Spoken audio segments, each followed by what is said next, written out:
আমার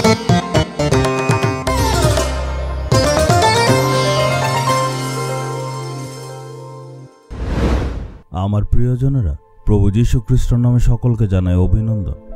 আমেরিকা দেশে 50টা রাজ্য সেখানে আছে। এই দেশটা ভারত থেকে 3 গুণ বড়। আমেরিকা দেশের সবচেয়ে প্রথম বাসিন্দা যারা ছিল তাদেরকে বলা হয় রেড ইন্ডিয়ান। তাদের মধ্যে নানা রকম উপজাতি ছিল, এর মধ্যে একটার নাম উট। আর সেই উপজাতির শরণার্থে এই রাজ্যকে নাম দেওয়া হয়েছে ইউটাহ।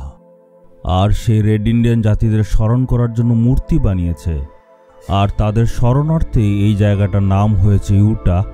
আর এই রাজ্যের রাজধানী হচ্ছে এই জায়গাটাই। আজ এখান থেকে কথা বলছি।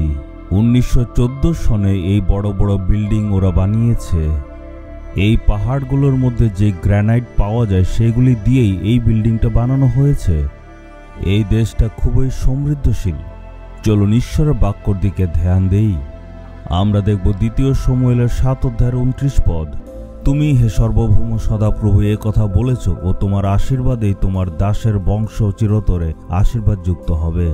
ঈশ্বরের দাস দাউদ তার ঘরের আশীর্বাদের জন্য এমন প্রার্থনা করেছে। কত সুন্দর প্রার্থনা এটা! হে ঈশ্বর, তোমার আশীর্বাদ দ্বারাই আমার ঘর যাতে সবসময় ধন্য থাকে। আমাদের সবারই হয়তো নিজের ঘর আছে বা ভাড়া ঘরে থাকি, পরিবারের সঙ্গে থাকি। সেই ঘরের জন্য আর সেই পরিবারের জন্য সবসময় যাতে আমরা প্রার্থনা করি। আপনার পরিবারের যত সদস্য আছে সবার জন্য প্রার্থনা করুন। বলুন, প্রভু আপনি আমার পরিবারকে আশীর্বাদ করে ধন্য করুন। এই সুন্দর প্রার্থনাটা সবসময় স্মরণ করুন। আপনিও বারবার এই প্রার্থনাটা করুন। ঈশ্বরের আশীর্বাদের দ্বারাই আপনার সেই পরিবার আশীর্বাদ যুক্ত হবে। ঈশ্বর চান যাতে আপনাকে আশীর্বাদ দিতে পারেন।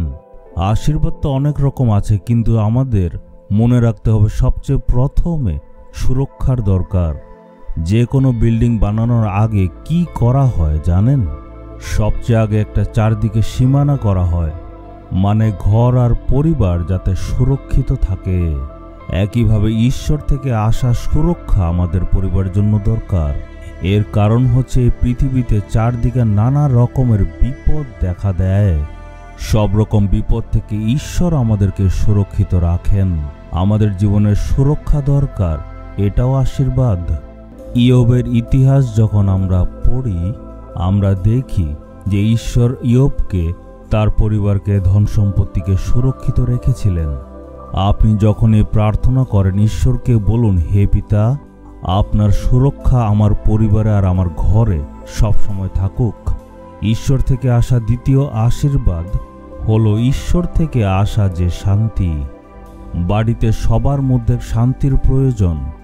আপনার ঘর বিল্ডিং অনেক বড় হতে পারে, কিন্তু মনে যদি শান্তি নেই, সেখানে থেকে লাভ নেই।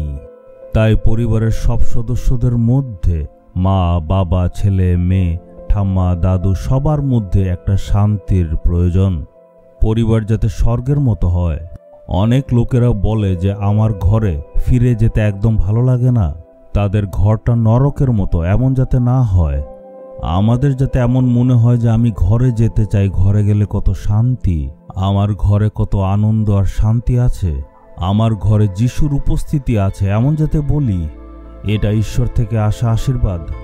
আমাদের জীবনে এই শান্তি দেওয়ার জন্যই আমাদের প্রভু যীশু খ্রিস্ট ক্রুশে নিজের প্রাণকে অর্পণ করেছিলেন। আমাদের পরিবারের শান্তি যেই সব জিনিস দূর করে দেয়, সেই সব জিনিস ধ্বংস করুন, আপনার শান্তি দিন। এইভাবে প্রার্থনা করতে হবে।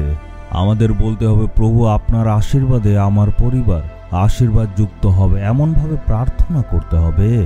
আজকে মন থেকে প্রার্থনা করুন, নিশ্চয় পরিবর্তন দেখবেন। এখন পর্যন্ত আপনি শান্তির জন্য প্রার্থনা করেননি, তাই সেটা নেই। পরিবারের অশান্তির জন্য আমরা সব সময় একজন একজনের উপর দোষারোপ করি, এমন যাতে না করি। প্রার্থনা করুন, শান্তি পাবেন। বুকে হাত রেখে বলুন, হে প্রভু আপনার আশীর্বাদই আমার পরিবার আশীর্বাদ পাবে। আশীর্বাদ করুন, আপনার দ্বারাই আমার পরিবার সুরক্ষিত হবে।